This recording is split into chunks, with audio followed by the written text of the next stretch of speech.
Olá, meus queridos alunos, aqui mais uma vez o professor Luiz Iago, certo? E agora a gente vai dar início aqui à nossa videoaula de número 6, ok? E dando aqui continuidade, aos conteúdos trabalhados aí, abordados no livro 2 de vocês, a gente vai agora analisar o tema de número 3, tá certo, pessoal? Então, para que fique aí um estudo bem mais dinâmico, seria interessante vocês pegarem o material didático de vocês, pegarem um livro, pegarem um caderno para poder fazer algumas anotações e também acompanhando a nossa aula, certo?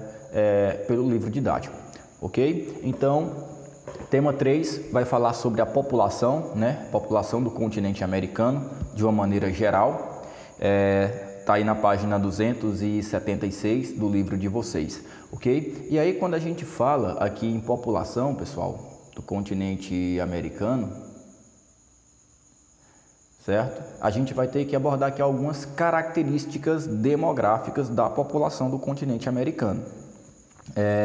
Pessoal, o continente americano, certo? O território americano, ele vai ser ocupado de uma maneira muito desigual, ok? Então, a gente não vai ter uma distribuição uniforme da população no território americano, ok? Nós vamos encontrar regiões do continente que vão ser bem mais povoadas, que vão ter uma densidade demográfica muito alta, certo? Ao mesmo passo que a gente vai encontrar algumas regiões aí do continente americano que vão contar com a baixa densidade demográfica e outras áreas que basicamente são inabitadas, como por exemplo aí algumas regiões de deserto, ok? Então, primeiro ponto aí que a gente pode destacar sobre essa característica da população, do continente americano é o fato dele ser ocupado de maneira desigual. E nós contamos aí no continente americano com a população, certo, de cerca de 1 bilhão de habitantes, distribuído aí em todo o território do continente americano, desde a porção norte até a porção sul do nosso continente, tá bom? Então, temos aí a maior concentração populacional nas regiões litorâneas, principalmente ali na costa leste do continente americano, certo? Enquanto as zonas de menor ocupação humana no continente americano vão ser as regiões de alta montanha, as regiões de florestas muito densas, e também as áreas desérticas, ok? Para poder ficar melhor exemplificado, a gente tem aqui esse mapa que vai demonstrar aí justamente essa distribuição da densidade demográfica do continente americano. Olhem lá agora para a América do Norte, para os Estados Unidos. Vocês conseguem perceber que grande parte da população norte-americana, olhando aí para a legenda do mapa e agora também para o mapa, vocês podem perceber que essa zona em vermelho bem forte representa aí o grande contingente populacional daquela região. Então, no caso da América do Norte, dos Estados Unidos principalmente, também ali do Canadá, grande parte da população ela vai se concentrar na costa leste. Isso, pessoal, vai acontecer por causa de um motivo muito específico, A gente tem aí todo o processo de colonização do continente americano sendo feito ali pela costa leste, certo? Tanto os Estados Unidos como também o Brasil, eles vão ser colonizados através do litoral leste do continente e depois é que os colonizadores portugueses, espanhóis, ingleses, eles vão aí adentrar para o interior do continente americano, tá certo? Se vocês puderem olhar para o Brasil, vocês conseguem perceber que grande parte da grande densidade demográfica presente em nosso país se concentra ali na região litorânea, na costa leste do nosso país, abrangendo ali aqueles estados que são capitais da região nordeste, certo? São as maiores concentrações populacionais que nós temos aqui no Nordeste, vão ser ali na zona litorânea, abrangendo as principais capitais e as cidades que vão ficar próximas a essas capitais. A região sudeste, ok? Outro fator que vai ali marcar esse grande contingente populacional na região sudeste é o fato também da indústria, É a região industrialmente mais desenvolvida do nosso país, do Brasil, então, consequentemente, ela vai atrair um grande fluxo de pessoas, vão se haver a construção de grandes zonas urbanas, em torno desse processo de industrialização. Enquanto, se vocês puderem olhar aí para a região centro-oeste do Brasil e a região extremo norte do Brasil, a gente vai ver que basicamente densidade demográfica é mínima, ok? Temos aí uma quantidade de povoamento muito baixa nessas regiões do Brasil, região centro-oeste, região norte, por questão da floresta amazônica, principalmente ali no contexto da região norte. Quando você olha para outras regiões do continente americano, por exemplo, ali na costa do Oceano Pacífico, né, abrangendo ali desde o Peru até o Chile, você consegue perceber por ser uma região montanhosa, né, marcada ali pela Cordilheira dos Andes, uma região bem de maiores altitudes, uma declividade maior, que vai ser impróprio para a construção de habitações, né? Também é uma região muito fria por ser mais alta, o Whitehead Effect, né? A pressão atmosférica é bem menor, então consequentemente é uma região de clima bem mais frio, né? Caracteriza ali um frio de montanha. Então isso vai dificultar também o fator de povoamento daquela área. Se você puder olhar agora para a região central ali do continente americano, né, você consegue perceber também que ela vai da parte norte do continente americano, né, ali aquela região mais extremo norte dos Estados Unidos, extremo norte para noroeste dos Estados Unidos. Você consegue perceber aí que também vão se encontrar alguns vazios populacionais, que são, na verdade, áreas que não vão contar com uma alta densidade demográfica, ok? A América Central ela vai ser muito bem povoada, né? Principalmente ali, aquela porção que vai do México até já ao território de alguns países, como Belize, né? Como Guatemala, Honduras vai estar ali.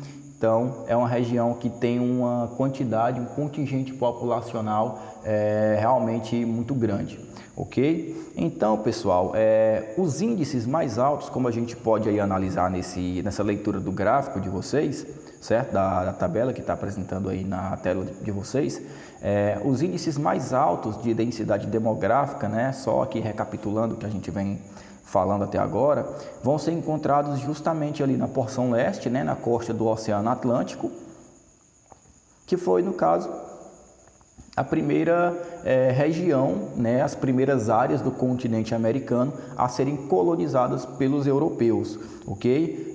O relevo é constituído ali principalmente de planaltos com baixa declividade. A gente não tem ali nessa região da costa leste, né, do continente americano, uma zona com muitos relevos, ok? Nós não temos ali zonas que vão ter grandes altitudes. Nós temos territórios mais planos, com a presença de alguns rios importantes, rios com grandes volumes de água, né? Terras que, por serem mais planas, são bem mais propícias para o desenvolvimento de uma atividade econômica, como a agricultura, como a pecuária, e isso vai atrair um contingente populacional muito grande. Então, pessoal, pelo fato dessa região leste, né, dessa costa leste, essa costa aí do Oceano Atlântico, ela apresentar essas características do relevo, né, com poucos planaltos, ou então com planaltos de baixa declividade, né, de altitude mais baixa, traduzindo aí de maneira bem específica, e também por terem aí extensas áreas com vários tipos de formação vegetal, né, são áreas que vão favorecer a ocupação humana e por isso vão contar com essa grande densidade demográfica. Vale lembrar que para o próprio desenvolvimento da indústria, né, essas zonas de planície, né, de grandes extensões de terras planas, são também aquelas zonas mais atrativas, né, para o implemento da industrialização. Enquanto a gente tem ali a região extremo norte, né, e também o sul do continente americano, que vão apresentar ali os menores índices de densidade demográfica, e isso, no caso, em virtude do seu clima bem mais frio. A gente vai ter uma região ali extremo norte do continente americano, né, o Círculo Polar Ártico, né, que vai ser basicamente uma região polar, clima muito frio, temperaturas anuais que nunca sobem acima de 0 grau, né, estão sempre ali abaixo de zero. Ok? Então, regiões de fato de clima polar, de clima muito frio, muito impróprio e muito dificultoso para a implementação de povoamento, né? De uma ocupação humana mais sistemática, onde se possa desenvolver uma atividade econômica como a agricultura. Tá certo? Então, as porções, quanto ali agora ao caso das porções central e oeste do continente americano, vão apresentar também uma baixa densidade demográfica. No centro do continente americano, né, ali a porção central, a gente vai ter a presença da floresta amazônica, o que vai dificultar também a organização do povoamento daquela região, ok? Além também da gente ter muitas extensões de terras que vão ser marcadas por áreas muito áridas, né? Ou então semiáridas da América do Sul, regiões que vão ter uma grande abrangência de desertos. O Chile, por exemplo, uma boa parte do Chile vai ser formada pelo deserto do Atacama. É uma região de clima muito seco, terra muito árida, que vai ser muito imprópria para a manutenção da vida, né? Que vai ser muito dificultosa para o estabelecimento de um povoamento mais sistemático, ok? Então, na porção central aí da América do Norte, a gente vai ter essa ocorrência de um clima muito seco. Já ali na porção oeste do continente americano, já vindo ali para a costa do Oceano Pacífico, né? Tanto da América do Sul como também da América do Norte, a gente vai ter um fator limitador para o povoamento dessa região, que no caso é o relevo muito montanhoso. Quando você pega a costa oeste dos Estados Unidos, tu vai ter uma cadeia montanhosa que se estende desde o Alasca até o extremo sul do continente americano, certo? Até o extremo sul do Chile, já lá na ponta sul do continente americano. Lá nos Estados Unidos, essa cadeia montanhosa, certo? Ela vai, no caso, tornar aquela região mais oeste, né, mais ao oeste dos Estados Unidos, imprópria para o desenvolvimento de atividades econômicas, para a construção de cidades, para a expansão das atividades urbanas, ok? Ali no contexto da América Central, abrangendo o México, a gente vai ter aí a Serra Madre, né, que é a continuação desse conjunto de cadeias montanhosas que se estende desde o Alasca, e essas cadeias montanhosas vão descer por toda a costa oeste do continente americano, atravessando ali o Chile, né, e constituindo o que a gente conhece por Cordilheira dos Andes, ok? Uma região de clima muito frio, uma região que tem altas, né, elevadas altitudes, são regiões que estão muito acima do nível do mar, o que dificulta aí a respiração, temperaturas bem menores que descem aí abaixo de zero. Então todos os fatores que vão, no caso, transformar essa região oeste, ali, essa costa extremo oeste do continente americano, numa zona de difícil ocupação e difícil desenvolvimento de atividades econômicas e também de construção de muitos centros urbanos. Tá bom, pessoal? Então, continuando aqui, quando a gente fala no crescimento demográfico, né, da América como um todo, dos estados do continente americano como um todo, a gente fala de um crescimento demográfico também desigual.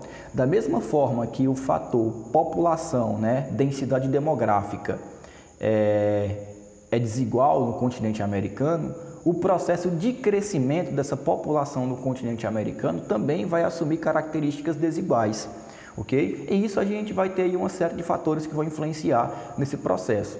Por exemplo, nos países mais desenvolvidos, né, como Canadá, como Estados Unidos, que são as grandes economias do continente americano, esses países eles vão apresentar um menor crescimento populacional, ok? Enquanto em países subdesenvolvidos, né, como Haiti e outras séries de países da América do Sul, a gente vai ter um crescimento populacional bem maior, bem mais expressivo.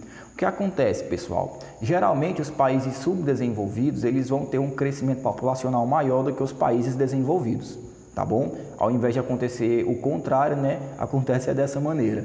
E a gente tem uma explicação muito óbvia, muito simples por causa disso.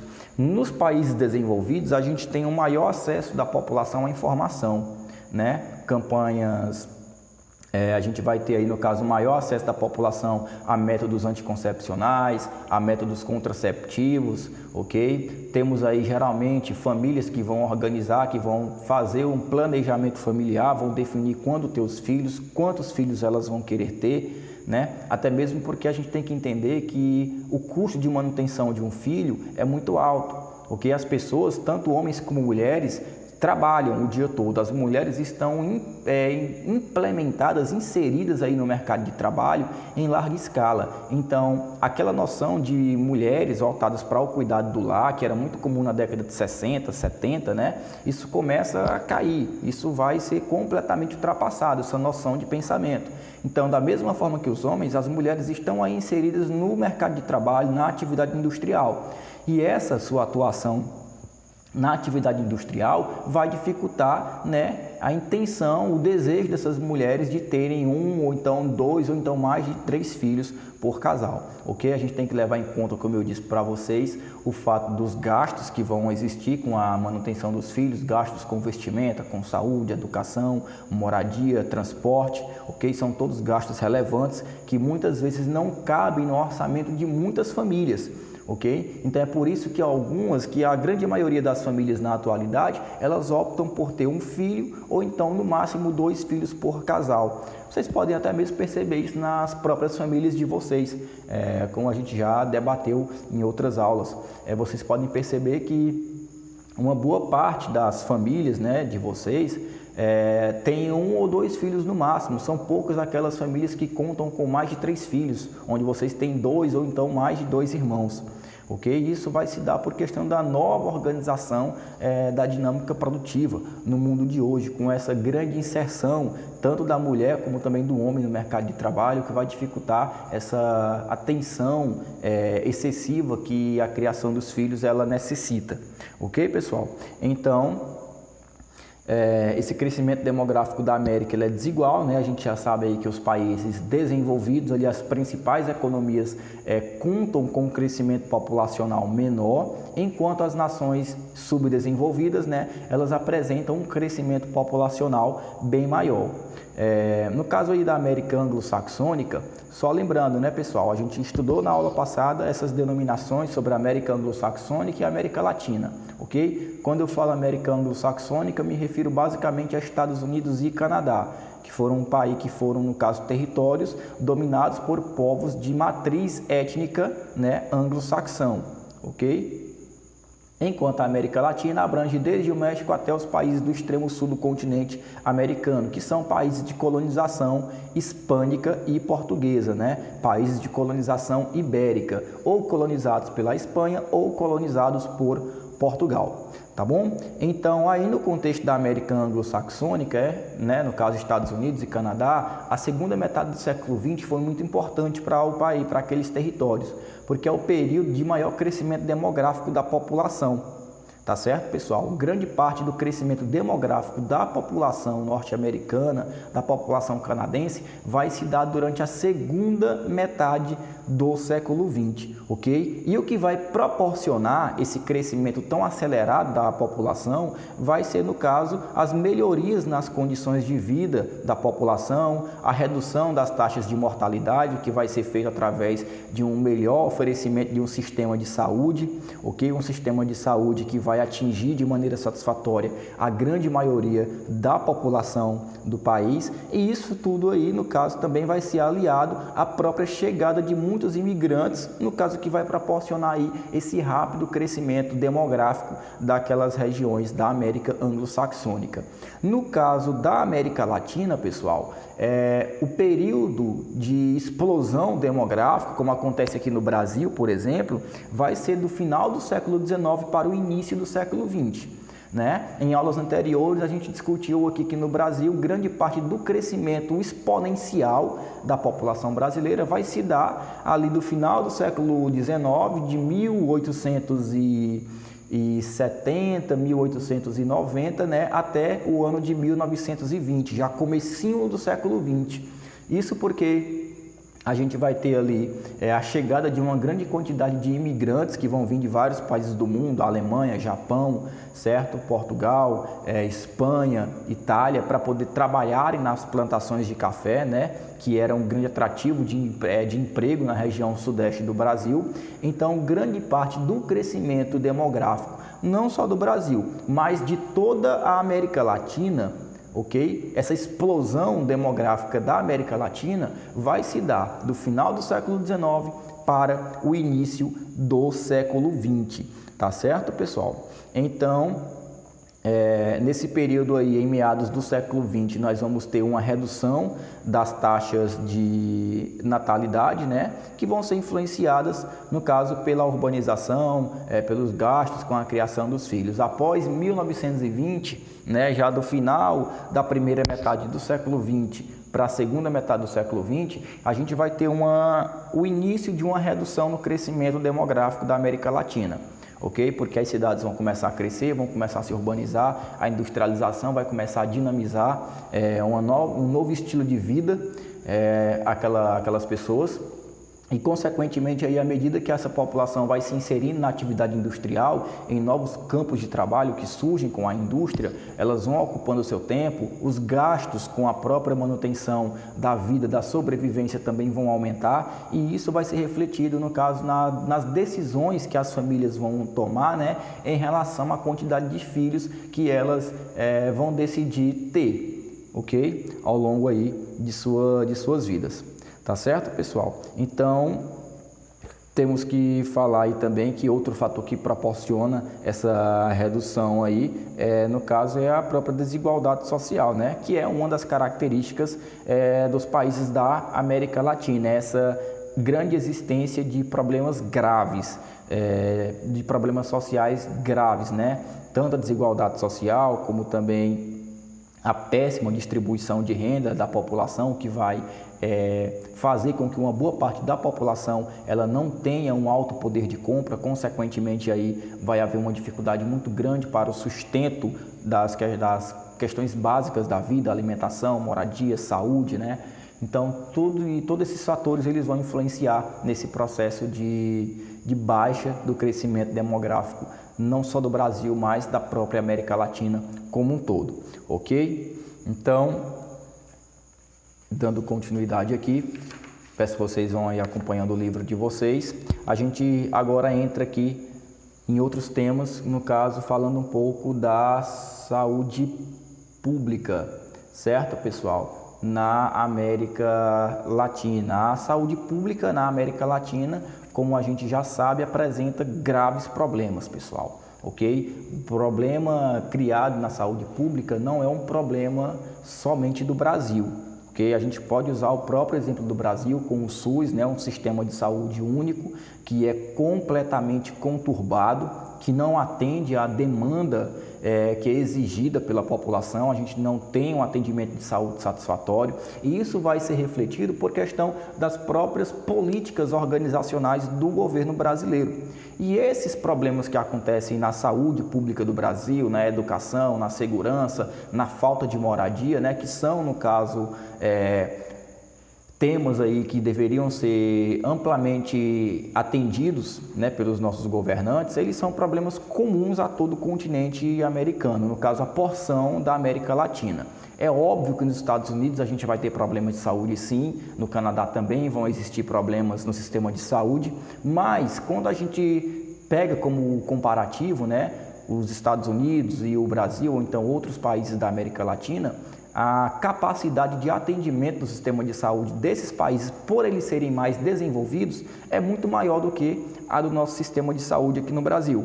Então, nos Estados Unidos, a população ela é atendida de maneira mais satisfatória, ela tem um atendimento mais universalizado do sistema de saúde, um atendimento que é oferecido com maior qualidade, apesar de nos Estados Unidos o sistema de saúde ele ser basicamente privatizado, ele ser dado aí à iniciativa privada, mas isso é por uma questão de organização econômica do país.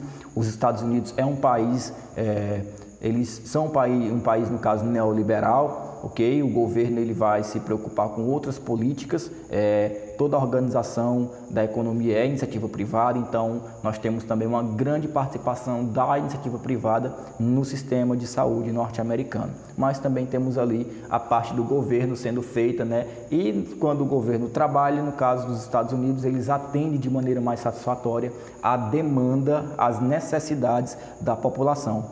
Aqui no Brasil, a gente pode muito bem caracterizar o nosso sistema de saúde por essas duas charges que a gente vê aqui na tela, né? É muito comum vocês passarem em postos de saúde, principalmente naqueles que ficam aí em seus bairros. Basicamente, aqui quase todo bairro ele vai ter um posto de saúde, ou então vai haver um posto de saúde da família central que atende a mais de um bairro. E o problema é o seguinte: geralmente faltam médicos nesses postos de saúde, geralmente falta medicamento, falta atendimento, pessoas esperam semanas para poder fazer uma consulta. Aquelas pessoas que não podem pagar, elas dependem de consultas marcadas pelo SUS, né, que é o sistema governamental que atende a todo o país. Então, casos que terminam, muitos casos de doenças, né, terminam não sendo atendidos de maneira imediata. A população, por não ter condições de pagar a um serviço de saúde privado, termina por ter que esperar, né, a sua vez na fila de espera para o atendimento ao sistema de saúde. É muito comum as pessoas elas marcarem cirurgias e passarem aí 1, 2, 3 anos ou até mesmo mais tempo do que isso esperando para poder serem chamados para realizar aquela cirurgia que deveria ser uma coisa imediata, já que a gente está tratando aqui de um problema de saúde, né? Um problema de saúde, por mínimo que ele seja, quando ele não tem atendimento satisfatório, ele vai terminar por se complicar, ele vai terminar por gerar outras complicações e até mesmo poder desenvolver outros problemas de saúde mais graves ainda, que coloca consequentemente aí a vida daquele indivíduo em risco. Mas essa é uma condição muito comum, presente aqui em nosso Brasil, certo, pessoal? A outra charge aqui, ela fala basicamente de 2014, né? Pessoas jogadas aí ao chão, jogadas em macas, né? Expostas aos corredores em hospitais, tomando soro, isso quando tem medicamento, pessoas esperando para serem atendidas. E em 2014 a gente teve aí um grande desvio de verbas públicas para poder financiar os eventos da Copa do Mundo aqui no Brasil, né? Construir estádios de futebol, o que é uma política absurda, tomada aí como iniciativa pelo Brasil, quando a gente tinha aí, ainda tem, para falar a verdade, nossa situação não melhorou de maneira geral de 2014 para cá. O exemplo disso é a crise que a gente está vivendo no momento presente, uma crise de saúde, uma crise na economia. Temos aí quase 1.000 pessoas morrendo por dia atualmente no Brasil por questão do coronavírus, né, do Covid-19, e um sistema de saúde completamente desorganizado e despreparado para atender a essa demanda da população. Certo, pessoal? Então, em 2014, a gente vai ter um grande desvio de verbas públicas para poder financiar a Copa do Mundo, construir estádios, certo? Outros desvios já foram feitos em períodos de Olimpíada para construir Vila Olímpica, né? Dar ali estrutura para os atletas. Isso é bom para o país porque atrai muito turista, mas no caso do Brasil, isso deveria ser deixado para um momento futuro, pessoal, certo? As necessidades principais do país, as necessidades principais da população, que é saúde de qualidade, educação de qualidade, habitação para aquelas pessoas que vivem marginalizadas nas ruas, sem ter onde morar, oferta de criações de emprego regularizados com carteira assinada, que deem às pessoas garantias legais, como por exemplo o direito a uma aposentadoria no futuro, deveriam ser os principais objetivos do governo, né, do governo brasileiro. Pena que o nosso país, infelizmente, ele não pensa, né, os governantes do nosso país, eles infelizmente não pensam da mesma forma. A gente tem aqui sempre o bem privado, o bem pessoal, a iniciativa pessoal, o desejo pessoal colocado à frente do bem público, né? Colocado à frente aí da fé pública, à frente dos interesses coletivos de todos nós. Então, por mais que muitos tenham acesso a um hospital particular, pessoal, mas esses problemas no nosso sistema de saúde, no nosso sistema educacional, eles vão atingir a todos de maneira direta ou indireta, né? Com certeza. Então, com certeza, alguns de vocês aí em casa, pessoal, em algum momento já teve algum parente, já teve algum familiar, algum amigo que precisou, né, que necessitou de um atendimento no sistema de saúde pública e praticamente não teve, ficou ali na carência desse serviço que é tão essencial para todos nós de maneira geral, certo, pessoal? Então, o atendimento médico hospitalar, né, que é oferecido aí pelos governos, nesses países da América Latina principalmente, ele vai ser muito inadequado, ele vai ser, resumindo, né, de maneira geral, ele vai ser muito insuficiente e ineficiente para atender ali a grande demanda que a população ela necessita, ok, pessoal? E aí nós temos 2 indicadores sociais que vão ajudar a compreender essas diferenças, essas diferentes condições, né, da saúde pública, certo? Ou da saúde de maneira geral, na América anglo-saxônica e na América Latina, que são, no caso, a taxa de natalidade, né, a taxa de mortalidade infantil, ok? E a expectativa de vida. Nesses países subdesenvolvidos, a gente tem um índice muito maior de mortes por crianças de até 5 anos de idade, de 0 a 5 anos de idade. enquanto a gente tem uma menor expectativa de vida também. Ok? Nos países desenvolvidos, países como Estados Unidos, mais uma vez o Canadá, que são os modelos que a gente está utilizando aqui como comparativo, a gente tem uma alta expectativa de vida, uma expectativa de vida que vai ultrapassar os 80 anos, pessoal, certo? A gente vai ter aí uma baixa taxa de mortalidade infantil, ok? Coisa que não acontece, que não figura, né, nos países subdesenvolvidos, tá certo, pessoal? E um exemplo disso é a própria estrutura da pirâmide etária, tanto da América anglo-saxônica como também da América Latina. É interessante que vocês estejam com o livro aí na mão e coloquem ele agora aí na página 279, pessoal, certo? Porque aqui na página 279 a gente vai ter 4 pirâmides etárias que vão comparar o nível de desenvolvimento social e econômico dos países do continente americano, ok? Os países em desenvolvimento do continente americano, eles geralmente apresentam taxas de natalidade mais altas, ok? E tem uma expectativa de vida bem mais baixa do que os países desenvolvidos. Então vejam só, os países subdesenvolvidos do continente americano, eles apresentam uma taxa de natalidade mais alta, ou seja, nascem mais pessoas nesses países, até mesmo porque vai faltar um planejamento familiar, uma boa parte das pessoas não vai ter acesso a métodos contraceptivos, ok? Falta a essas pessoas informações. E, consequentemente, esses países subdesenvolvidos, ele tem uma menor expectativa de vida, ou seja, as pessoas vivem menos nesses países aí, ok? Na América Latina, é muito grande a participação de crianças e jovens aí na estrutura etária da população, enquanto na América anglo-saxônica, certo? A maior participação de pessoas na pirâmide etária é de adultos e idosos. Ok, pessoal? Olhando aí para essas pirâmides etárias que tem aí na página 279, a gente pode ter uma noção de como é que isso daí vai estar organizado. Aqui vocês têm a pirâmide etária do Brasil durante o ano de 2019. E aí nós temos que saber como é que nós fazemos a leitura e a interpretação dessa pirâmide etária. Pessoal, a pirâmide etária ela vai ser dividida em 3 partes, ok? A parte da base, ela vai representar os jovens, ok? A gente analisa aí de 0 até 19 anos, ok? Então, aí de 0 até 19 anos nós temos aí jovens. A segunda parte da pirâmide etária é a que representa os adultos, pessoas que estão em idade produtiva, em idade de trabalho, que é de 20 até 59 anos de idade. De 60 anos de idade adiante, nós temos a terceira parte da pirâmide etária, que é representada pelo grupo dos idosos, ok? Então, toda a pirâmide etária, ela vai ser dividida dessa maneira. Agora, é claro, ela vai diferenciar conforme as condições socioeconômicas da sociedade, da população, tá certo, pessoal? Por exemplo, nós temos aqui na parte de baixo da página 279 do livro de vocês, a pirâmide etária dos Estados Unidos no ano de 2018. Vocês podem comparar a pirâmide etária dos Estados Unidos com a pirâmide etária da Bolívia, por exemplo, também do ano de 2018. Olha só a diferença, pessoal. Na pirâmide etária dos Estados Unidos, a parte de cima, o topo da pirâmide, é muito mais largo, né, do que o topo da pirâmide boliviana. Isso quer dizer o quê, pessoal?